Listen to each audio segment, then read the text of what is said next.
কোনোবা এটা কোণত সপোন আছিলে কিন্তু দিঠকত পৰিণত হ'ব বুলি আৰু ইমান জল্দি হ'ব বুলি কেতিয়াও ভবা নাছিলোঁ কাৰণ নাটকৰ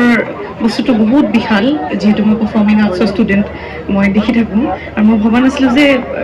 এনেকৈ পটককৈ পাৰিম কৰিবলৈ সেইটো কাৰণে যেতিয়া চিনেমাখন মোৰ ওচৰলৈ আহিছিলে তেতিয়া মই বৌ বা প্ৰডাকশ্যন সকলোকে কৈছিলোঁ যতীন দাক কৈছিলোঁ যে মই একো নাজানো একদম স্ক্ৰেচ জিৰ'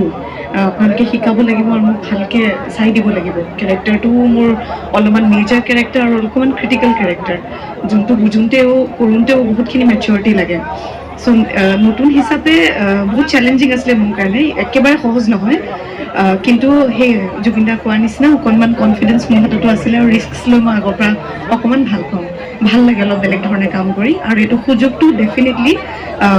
জে বি প্ৰডাকশ্যনৰ ফালৰ পৰা আহিছে নৱনীতা বৰা যতীন দাই মোক এবাৰ পাৰফৰ্ম কৰা দেখিছিলে ডিব্ৰুগড়ত 20 মিনিটৰ পাৰফৰ্মেঞ্চ এটা দিছিলোঁ তাৰ পৰাই পচন্দ কৰিছিলে আৰু ৰোলটো অফাৰ কৰিছিলে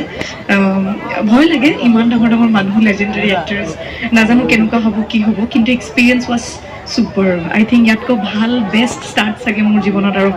নহ'লহেঁতেন so' I am very very thankful to J B